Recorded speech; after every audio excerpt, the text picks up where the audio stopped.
Shalom, saudara-saudara yang terkasih.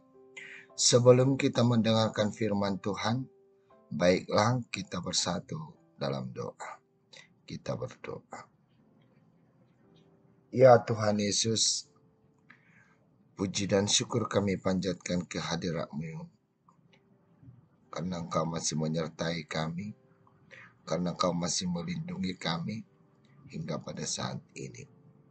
Sebelum kami melakukan aktivitas kami, izinkan kami mendengarkan firman-Mu dan buka hati dan pikiran kami agar kami dapat mendengarkan firman-Mu. Tuntun kami Tuhan. Amin. Saudara-saudara yang terkasih dalam Kristus Tuhan, firman Tuhan yang menyapa kita pada hari ini, Senin 17 Oktober 2022.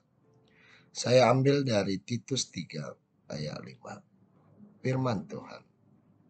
Pada waktu itu, Dia telah menyelamatkan kita, bukan karena perbuatan baik yang telah kita lakukan, tetapi karena rahmat-Nya oleh permandian kelahiran kembali dan oleh pembaharuan yang dikerjakan oleh Roh Kudus.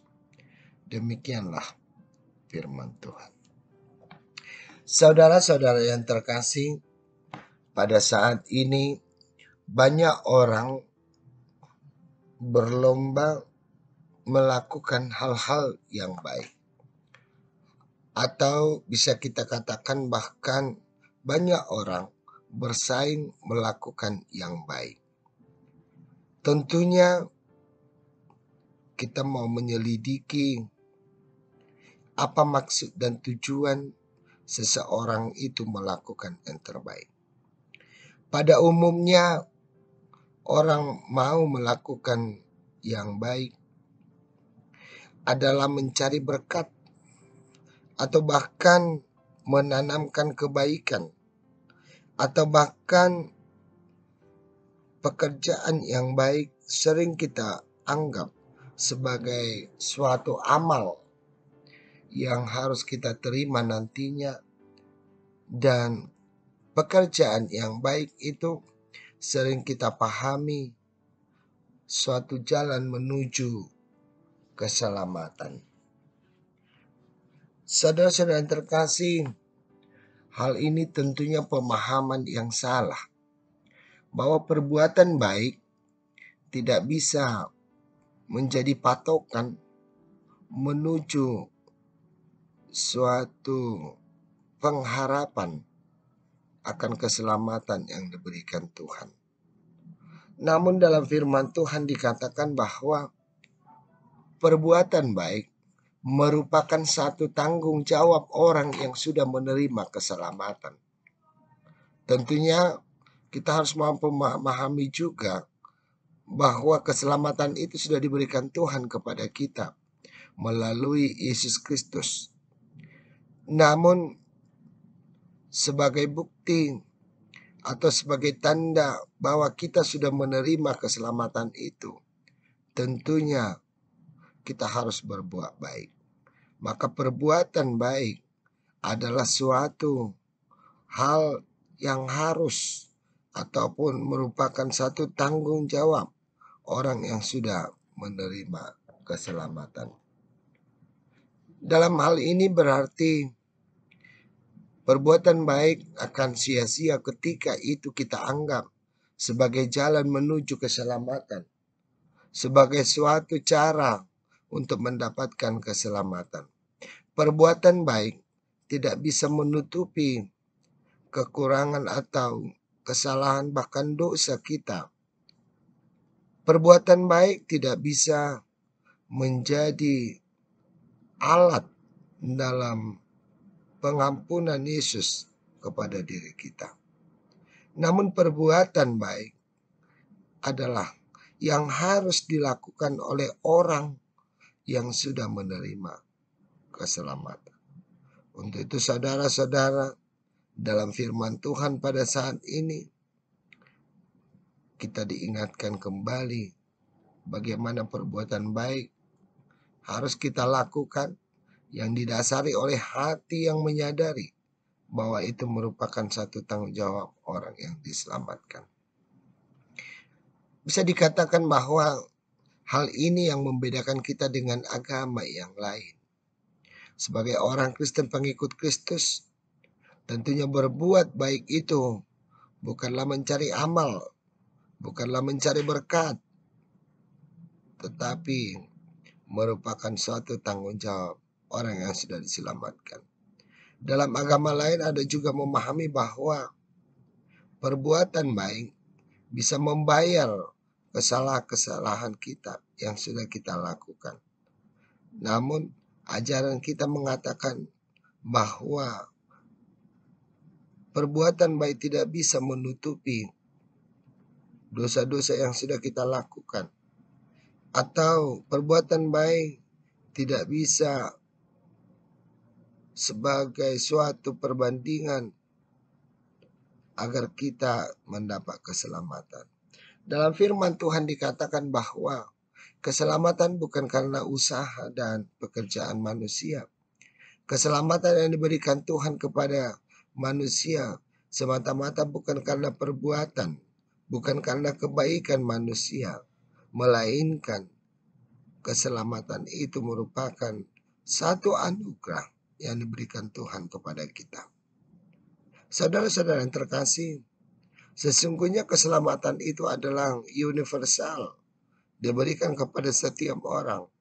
Namun yang menjadi pertanyaan, mengapa masih banyak orang yang tidak menerima keselamatan? Dalam hal ini akan membuahkan satu iman yang harus dipertanggungjawabkan di hadapan Tuhan. Oleh karena keselamatan itu ditawarkan kepada semua orang, namun belum semua orang berani menyaksikan keselamatan yang sudah diberikan Tuhan. Saudara-saudara yang terkasih, firman Tuhan menyapa kita pada saat ini. Tentunya kembali ke dalam prinsip dengan diri kita sendiri. Baiklah, seperti apa yang sudah ditegaskan oleh Rasul Paulus dalam firman Tuhan saat ini. Keselamatan itu adalah kasih karunia. Keselamatan itu adalah pemberian Allah melalui Yesus Kristus. Keselamatan itu semata-mata diberikan oleh Allah oleh karena belas kasihannya.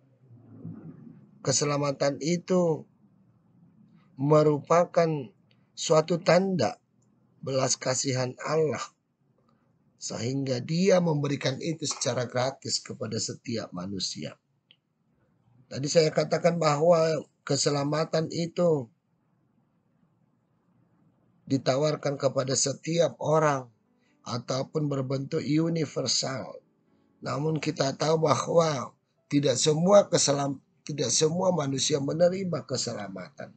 Maka dalam firman Tuhan dikatakan bahwa orang-orang yang sudah menerima keselamatan harus mampu memperbaharui hidupnya, yaitu melalui kelahiran kembali, melalui baptisan yang sudah dikerjakan oleh Roh Kudus. Maka dalam firman Tuhan saat ini kita diminta, kita diharapkan supaya kita sebagai pengikut Kristus, sebagai orang yang sudah dipilih oleh Tuhan agar melakukan yang baik, agar melakukan perbuatan yang baik. Sekalipun perbuatan baik tidak akan bisa membawa kita ke dalam hal penebusan. Tetapi perbuatan baik itu adalah yang wajib dilakukan, yang wajib dikerjakan oleh orang-orang yang sudah menerima penebusan dari Yesus Kristus.